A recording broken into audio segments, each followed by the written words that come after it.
Pemirsa, polisi telah meningkatkan kasus penganiayaan terhadap karyawan toko roti yang dilakukan oleh anak pemilik toko karena tidak mau mengantar makanan ke kamar pelaku ke tahap penyidikan.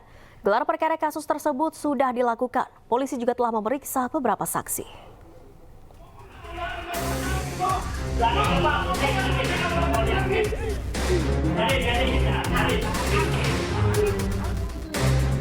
Polisi telah meningkatkan kasus penganiayaan terhadap karyawan toko roti yang dilakukan oleh anak pemilik toko karena tidak mau mengantar makanan ke kamar pelaku ke tahap penyidikan.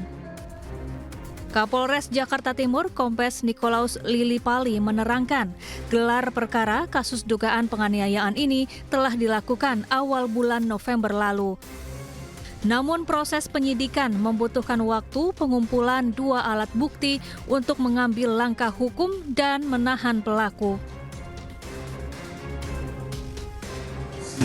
Dan perkara tersebut saat ini sudah dinaikkan ke tahap penyidikan hasil gelar perkara.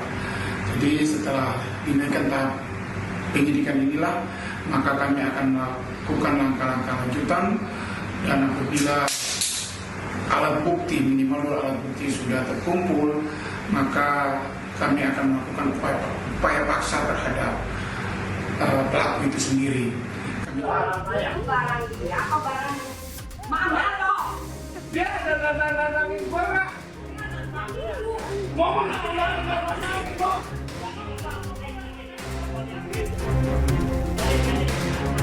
Sebelumnya viral di media sosial, seorang anak pemilik toko roti di Kelurahan Penggilingan, Kecamatan Cakung, Jakarta Timur, menganiaya karyawatinya.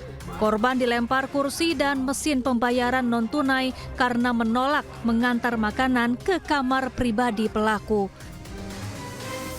Akibat penganiayaan, korban mengalami luka lebam di beberapa bagian tubuh.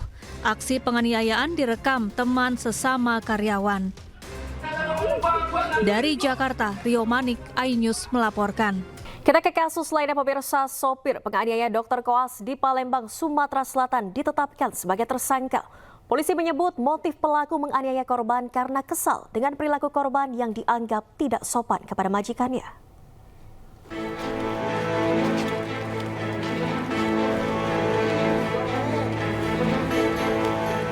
Direktorat Reserse Kriminal Umum Polda Sumatera Selatan menetapkan Fadila alias Datuk sebagai tersangka penganiayaan terhadap Lutfi, seorang dokter koas Rumah Sakit Siti Fatimah, Palembang. Fadila merupakan sopir keluarga L, mahasiswi Fakultas Kedokteran Universitas Sriwijaya yang menjadi pemicu kekerasan. Kepada polisi, pelaku mengaku menganiaya korban lantaran terpancing emosi dengan perilaku korban yang dianggap tidak sopan terhadap majikannya.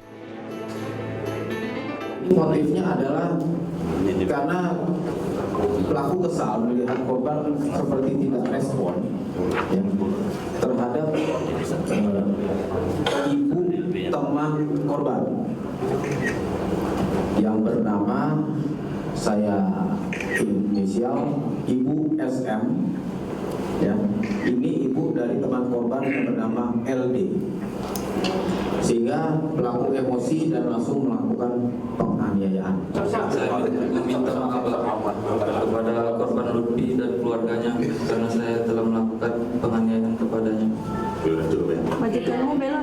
Dan juga kepada keluarga Ibu Lina, Bapak Dedi dan Lady, saya meminta maaf yang satu-satunya karena